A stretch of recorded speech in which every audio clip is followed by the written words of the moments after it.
میرے آقا صلی اللہ علیہ وسلم فرماتے ہیں اس ہاتھ میں ہوا سے زیادہ طاقت ہے جو اللہ کی راہ میں عطا کیا تو دوسرے ہاتھ کو خبر نہ ہو. یہ اخلاص والا ہاتھ، اخلاص والا ہاتھ کہ اسے خود خبر نہ ہوئی ہو کہ اس نے اللہ کی راہ میں دیا ہے تو کتنا دیا، کیسے دیا. میرے عزیزو، یہ اس کو اخلاص کہتے ہیں. یہ خالص اللہ کے لیے دیا، خالص اللہ کے لیے دیا، اس کی طاقت بہت زیادہ ہے. اب آپ کو اللہ مجھے دنیا میں فلاں چیز دے دے، فلاں چیز دے دے، فلاں چیز دے دے، اللہ فرماتا ہے دے دیا جائے گا تمہیں، جیسے مانگتے ہی رہتے نا. میرے عزیزو، اسی لیے کہتے ہیں نا خالی دنیا مت مانگو. دنیا کیا ہے؟ یہ سب مانگنا کہ میرا بزنس، میری تجارت، میری جائیداد، میری پراپرٹی، میری زمین، میرا فلاں یہ بڑھتا جائے بڑھتا جائے، یہ دنیا ہی تو مانگ رہے ہو آپ. اور اللہ فرماتا ہے جس نے ہم سے آخرت مانگی ہم اس کو دنیا بھی دیں گے اور آخرت بھی دیں گے. اسی لیے دوسرے پارے میں اللہ نے فرمایا فَمِنْهُمْ مَنْ يَقُولُ رَبَّنَا آتِنَا فِي الدُّنْيَا وَمَا لَهُ فِي الْآخِرَةِ مِنْ خَلَاقٍ. جنہوں نے یہ کہا نا ربنا آتنا فی الدنیا، اے ہمارے رب دنیا میں ہمیں کچھ دے دے، اللہ فرماتا ہے دے دیا جائے گا. وما لہ فی الآخرۃ من نصیب، اور آخرت میں ان کا کوئی حصہ نہیں ہو. من خلاق، آخرت میں کوئی ان کا حصہ نہیں ہوگا. ومنہم من یقول ربنا آتنا فی الدنیا حسنہ وفی الآخرۃ حسنہ وقنا عذاب النار اولئک لہم نصیب مما کسبوا. اللہ فرماتا ہے اور جنہوں نے کہا اے ہمارے رب ہمیں دنیا میں بھی اچھائیاں دے دے اور آخرت میں بھی اچھائیاں دے دے، رب فرماتا ہے، اور جنہوں نے یہ کہا اے اللہ ہم کو عذاب دوزخ سے بچا لے، رب فرماتا ہے یہ وہی لوگ ہیں جنہوں نے حقیقت میں حصہ حاصل کر لیا، آخرت بھی مانگ لیا، دنیا بھی مانگ لیا. دعا میں ہمیشہ یہی کیا کرو کہ اللہ ہماری آخرت اچھی کر. یہاں مانگ کر کے کتنا لے لو گے، کتنا لے لو گے، کتنے دن تک. چلو آج آپ نے صحت مانگی، اے اللہ مجھے صحت عطا کر، طبیعت اچھی رکھ، اچھی بات ہے، لیکن کتنے دن تک رہو گے؟ 80 سال، 100 سال؟ 80 سال کے بعد جب بال سفید ہونے لگیں گے تب پھر تم یہ مانگو گے کہ اللہ پھر میرے بال کالے کر دے. پیٹھ جھکنے لگے گی تب یہ کہو گے کہ اللہ میری کمر سیدھی کر دے. دانت جھڑنے لگ جائیں گے کہو گے پھر اے اللہ میرے دانت صحیح کر دے. نظام ہے کائنات کا، صحت کو جانا ہے تو جو جانے والی چیز ہے اس کو ہی ہم مانگ رہے ہیں، جو ہم سے رخصت ہونے والی چیز ہے وہی ہم مانگ رہے ہیں. اولاد مانگ رہے ہو یہ بھی چھوٹنے والی چیز ہے، یہ ہم سے چھوٹنے والی چیز. ہر وہ چیز مانگتے ہیں ہم یہاں پر جو ہم سے رخصت ہونے والی ہے، اور جو ہمیشہ رہنے والی ہے وہ جنت ہے، اس کا سوال کیوں نہیں کرتے؟ اور ایک امام شیخ سعدی رحمۃ اللہ علیہ کی کتنی پیاری بات ہے، سنو. فرماتے ہیں موت سے بچنا ممکن ہے کسی کو؟ بتائیں کوئی بچ سکتا ہے؟ پاسبل ہے؟ موت سے بچنا کسی کے لیے بھی ممکن ہے؟ نہیں ہے. سب کو پتہ ہے، سب کو پتہ ہے امپاسبل، لیکن اس کے باوجود بھی بچنے کے لیے 1000 دوائیاں کھاتے ہیں. سب کو معلوم ہے کہ موت سے نہیں بچتے ہیں، لیکن اس کے باوجود بھی بچنے کے لیے ہم روز کچھ نہ کچھ کر رہے ہیں. ہم اپنے جسم کو صحیح کرتے ہیں یا بیماریوں کو صحیح کرنے کے لیے پیسہ بھی بہاتے ہیں، سب کچھ کرتے ہیں. ہمیں پتہ ہے کہ ہم نہیں بچ سکتے پھر بھی خرچہ کرتے ہیں. شیخ سعدی کی سوچ دیکھو، فرماتے اور انسان کو یہ پتہ ہے کہ جہنم سے بچنا ممکن ہے، موت سے بچنا تو ممکن نہیں، لیکن دوزخ سے بچنا ممکن ہے. کیا سب کے اوپر کمپلسری ہے جہنم میں جانا؟ نہیں. تو جس سے بچنا ممکن ہے اس کے لیے کوشش بھی نہیں کرتا، اور جس سے بچنا ممکن ہی نہیں اس کے لیے روز کوشش کرتا ہے. یہ کیسی سوچ ہے انسان کی؟ موت سے نہیں بچ سکتے، کوشش ٹھیک ہے تم دوائیاں کرتے رہو، لیکن کوشش یہ کرو کہ اللہ مجھے دوزخ سے بچا لے، مجھے آخرت کے عذاب سے بچا لے. میرے عزیزو، ہمارا سارا نظام اسلام کا آخرت پر ٹکا ہوا ہے. اسی لیے رب تعالیٰ نے فرمایا من کان یرید حرث الآخرۃ نزید لہ فی حرثہ. ایک بات میں آپ کو بتا دوں، اگر اسلام سے آخرت کا کانسیپٹ نکال دیا جائے تو پورا دین کھوکھلا ہو جائے گا. یعنی پھر کس چیز کے لیے کر رہے ہو تم؟ نماز کیوں پڑھ رہے ہو؟ چوری سے کیوں بچتے ہو؟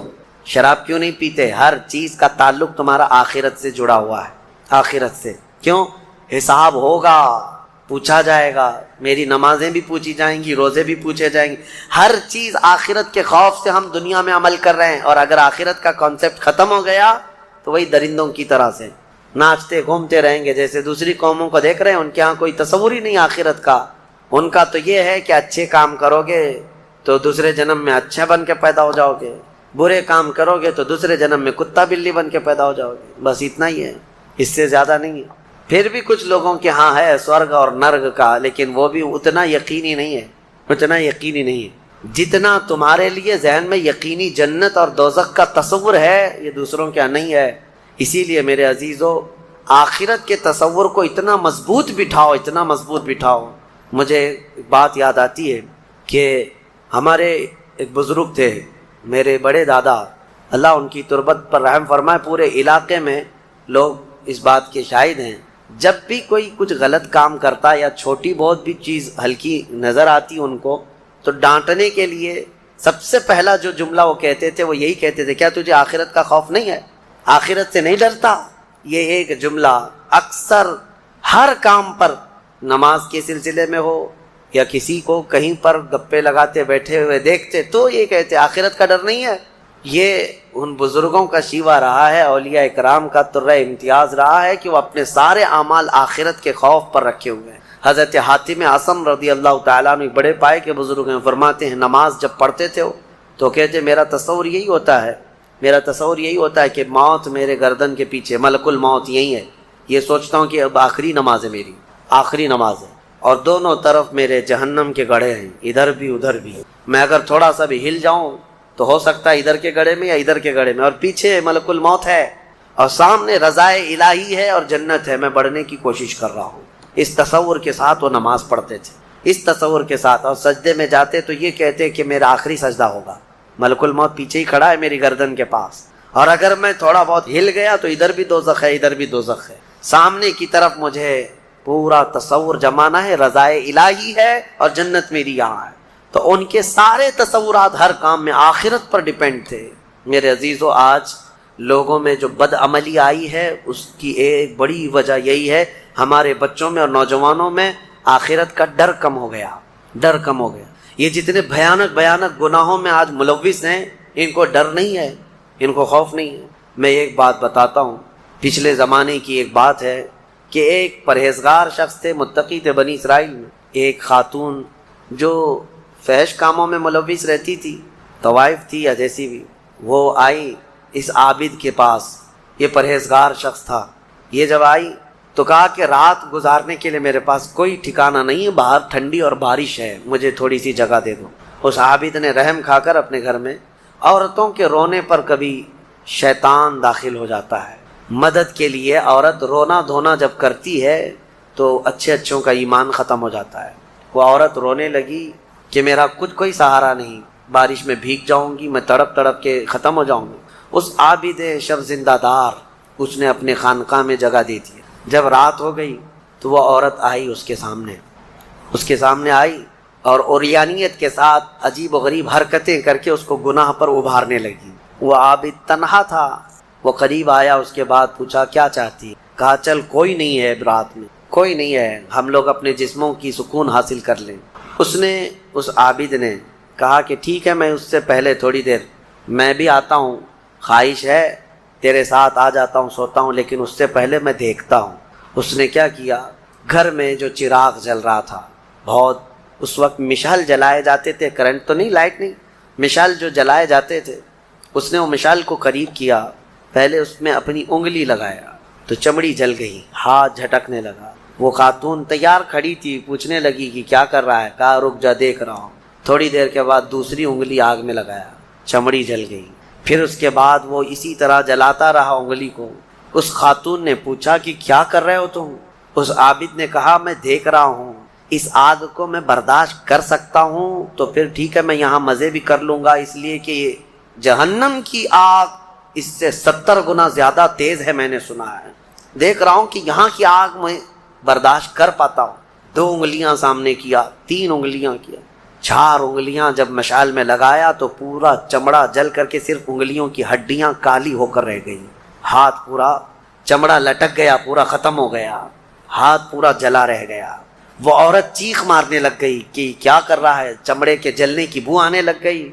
اسی اثنا میں وہ عورت چیخ مار کر کے باہر نکلتی ہے کہ بچاؤ مجھے، بچاؤ، یہ پاگل ہو گیا، پاگل ہو گیا۔ بادشاہ کی پولیس وہاں سے گزر رہی تھی، آئی اور اس نے پوچھا کہ کیا ہوا ہے؟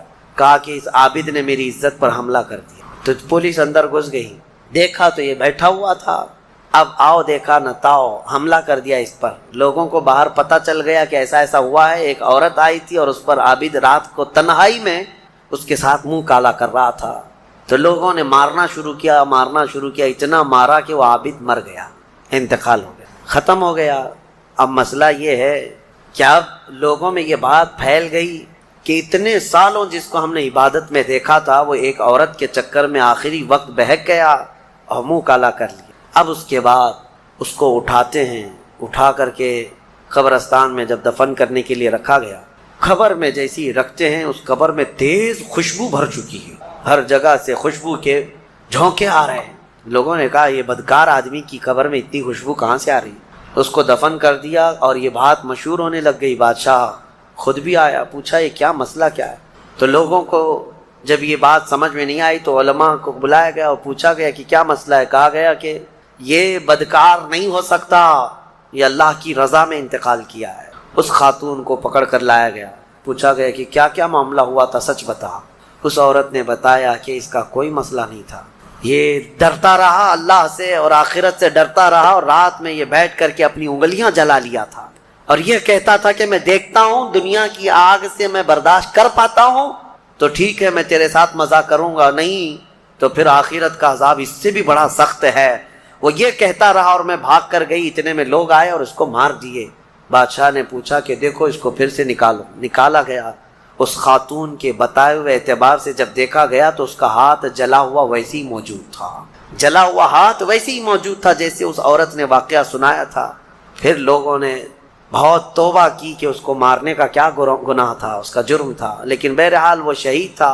اس حکایت کو نقل کر کے فرماتے ہیں صاحب حکایت کہ یہ وہ لوگ تھے جن کا ہر کام آخرت سے جڑا ہوا تھا، وہ ایک حرکت بھی کچھ ان کو دنیا میں ڈگمگ نہیں کرتی، ان کے پاؤں کو نہیں پھسلا پاتی۔ کیوں؟ وہ ڈرتے اس بات سے تھے کہ آخرت میں کیا ہوگا، آخرت میں کیا ہوگا۔ میرے عزیزو، میں آپ کو بتاؤں زنا کی جو سزا ہم نے بتائی تھی، اس سے قبل بھی میں نے بتایا کوڑے مار دیے جائیں 100 یا سنسار کر دیے جائیں، یہ آخرت میں دی جانے والی سزا کا 100واں حصہ ہے، اس سے 100 گنا زیادہ سزا وہاں پر قیامت میں۔ تو پھر وہ کیسی ہوگی سزا؟ پھر 100 گنا زیادہ سزا کیا ہے؟ اسی لیے فرمایا گیا جہنم کا ہلکا عذاب۔ پوچھا گیا حضور سے سب سے کم عذاب کیا ہوگا؟ سب سے کم کسی کو عذاب دیا جائے گا اگر دوزخ میں تو کیا ہوگا؟ فرمایا گیا کہ اس کو آگ کی جوتیاں پہنائی جائیں گی جس کی گرمی سے اس کا بھیجا پک کر کے ابل رہا ہوگا۔ یہ سب سے ہلکا عذاب ہے دوزخ کا۔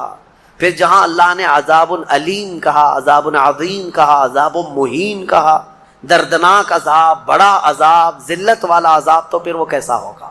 بہرحال خلاصہ کلام میرا یہ ہے، آج ہم نے تلاوت میں یہی پایا کہ اے لوگو تم آخرت کے تصور پہ جیتے رہو، دنیا فانی ہے، دنیا فانی ہے، حساب کا ایک دن آئے گا۔ فَمَن يَعْمَلْ مِثْقَالَ ذَرَّةٍ خَيْرًا يَرَهُ وَمَن يَعْمَلْ مِثْقَالَ ذَرَّةٍ شَرًّا يَرَهُ۔ اللہ فرماتا ہے جس نے رائی کے دانے کے برابر نیکی کی وہ بھی دیکھے گا قیامت کے دن، اور جس نے رائی کے دانے کے برابر برائی کی وہ بھی قیامت کے دن دیکھے گا۔ آخرت آخرت آخرت، اپنے بچوں میں بھی ڈر اسی بات کا ڈالو کہ اللہ کریم کے ہاں حساب ہونا ہے، اللہ کے ہاں حساب ہونا ہے۔ آپ کو بتائیں وہ صحابی رسول جو گھر فجر کی نماز دوڑ کر کے چلے جاتے تھے، حضور کے پیچھے نماز پڑھتے تھے، کیوں؟ صحابہ اکرام نے ان کی شکایت کی تھی کہ یا رسول اللہ یہ نماز پڑھ کے اتنی تیزی سے بھاگ جاتے۔ حضور نے ان سے کہا پوچھو، ایک دن پکڑو۔ ایک دن انہیں روک لیا گیا، پوچھا گیا کیوں اتنی جلدی چلے جاتے ہو؟ انہوں نے کہا میرے پڑوسی میں، میرا پڑوسی ایک یہودی ہے، اس کے آنگن میں کھجور کا ایک درخت ہے اور اس کی شاخیں میرے آنگن میں بھی آئی ہیں، پکی کھجوریں صبح صبح گر جاتی ہیں آنگن میں، میرے بچے اٹھ جائیں تو کہیں وہ کھجوریں اٹھا کر کھا نہ لیں، اس لیے میں جلدی چلا جاتا ہوں کہ وہ کھجوریں جمع کر کے میں اپنے پڑوسی کو دے دوں۔ یہ آخرت کا ڈر ہے، یہ آخرت کا خوف ہے۔ عزیزان گرامی وقار، اپنے بچوں کو اس بات کا ڈر ڈالو۔ ایک بار حضور پاک صلی اللہ تعالیٰ علیہ وسلم کی بارگاہ میں صدقے کی کھجوریں آئی تھیں۔ حضرت امام حسن اور امام حسین چھوٹے تھے، بہت بچپنا تھا، کھجوریں اٹھا کر کے وہ بچے کھا رہے تھے، نواسا رسول اللہ کے نواسے، کل کائنات جن کے قدموں میں۔ لیکن نبی پاک صلی اللہ تعالیٰ علیہ وسلم جلدی سے تشریف لائے، صدقہ آل محمد کے لیے حرام ہے۔ انگلی حلق میں ڈال کر کے میرے آقا نے پورا نکال دیا، کہا کخ کخ، کھانسو اور کھانس کھانس کر کے نکالو۔ حدیث پاک کے الفاظ ہیں، حضرت حسنین کریمین کے حلق میں سے حضور صلی اللہ علیہ وسلم نے آخری ذرہ تک نکالا کہ تمہارے حلق میں کوئی حرام چیز نہیں جائے۔ آخرت کا ڈر تھا، یہ آخرت کا خوف ہے۔ جو چاہے چبا لے، جو چاہے بھر لے۔ اپنے بچوں کی تربیت بھی اسی انداز سے کرو کہ اللہ کے ہاں حساب ہونا ہے، اللہ کے ہاں حساب ہونا ہے۔ بچپن میں جتنا تم آخرت کا تصور اپنے بچوں میں ڈالتے جاؤ گے، جوانی میں یہ اللہ کا خوف ایسے ہی رکھیں گے۔ الحمدللہ آج مجھے فخر ہوتا ہے، کچھ نوجوان آتے ہیں اس بات کا سوال کرتے بھی ہیں کہ ان کی نوکری میں فلاں چیز ہوتی ہے، یہ میرے لیے حلال ہے یا نہیں؟ ورنہ آج کے اس پرفتن دور میں کون پوچھنے والا ہے؟ کون پوچھتا ہے؟ کیا ہمارے ڈیوٹی ایسی، ہماری جاب ایسی ہے، ہمیں بتائیں کہ یہ حلال کام کر رہا ہوں یا حرام کام کر رہا ہوں۔ اگر انہیں لگتا ہے شبہ ہے تو وہ نوکریاں بھی چھوڑ دیتے ہیں، نوکریاں بھی چھوڑ دیتے ہیں۔ ایسے بہت سارے نوجوان الحمدللہ۔ یہ ہوتا ہے آخرت کا خوف جب سوار ہو جائے ذہن میں تو اسے خود بخود یہ فکر ہی سیدھا کر دیتی ہے، کسی اور کی تقریر کی بھی ضرورت نہیں۔ آخرت کا خوف جب ذہن میں آ جائے تو اس کو خود بخود یہ چیز صحیح کر دیتی ہے۔ مجھے یاد ہے، بہت چھوٹی عمر ہوگی میری، اسکول جب جاتے، پہلی جماعت میں بھی نہیں، چھوٹی سی جماعت میں، نمازوں کی پابندی کا الحمدللہ ہمارے گھر میں بڑا اہتمام تھا۔ میرے والد گرامی عالم دین، بڑے نمازوں کی پابندی کا بہت سختی سے اہتمام کرتے۔ شام کے وقت اسکول چھوٹتی اور آ جاتے تھے تو عصر کی نماز نہیں پڑھی تھی، تو اس وقت جو ذہن میں بات ڈالی گئی تھی، فرمایا میرے والد نے کہا تھا کہ تمہیں پتہ ہے ایک نماز چھوڑنے کا جو عذاب ہے، اس نماز کا جتنی دیر تک ٹائم ہوتا ہے قبر میں فرشتے اتنی دیر تک اسے سزا دیتے رہتے ہیں۔ اس نماز کا ٹائم جتنی دیر تک ہوگا اتنی دیر تک فرشتے اسے قبر میں عذاب دیتے رہتے ہیں، سخت ترین عذاب دیتے ہیں۔ آج عمر کے اس حصے میں آ کر کے بھی وہ بات پتھر کی لکیر کی طرح بیٹھی ہوئی ہے۔ نمازوں کا وقت آتا ہے تو یہی ڈر لگتا ہے، عشاء اگر چھوٹ جا رہی ہے تو عشاء کا تو لمبا ٹائم ہے، مرنے کے بعد قبر میں اگر عشاء کا پورا ٹائم قبر میں فرشتے عذاب دینے لگ جائیں، کون برداشت کرے گا؟ اسی لیے چاہے سفر میں جائیں، چاہے تھکے ہوئے آئیں، کیسے بھی آئیں، لیکن عشاء پڑھ لیتے ہیں۔ وہ ڈر ہے آخرت کا۔ یہ کیسے آتا ہے؟ والدین اپنے بچوں میں یہ چیز منتقل کریں۔ آپ اس کو ہلکا نہ سمجھیں، بچوں کے ذہن میں جو بات ڈالی جاتی ہے وہ بڑھاپے تک رہتی ہے۔ اگر آپ صحیح تربیت کے ساتھ کسی کو بڑا کرنا چاہتے ہیں تو سب سے بڑی چیز ہے آخرت کا ڈر، آخرت کا ڈر۔ اللہ کریم ہم سب کو آخرت کے خوف سے اچھے اعمال کرنے کی توفیق عطا فرمائے۔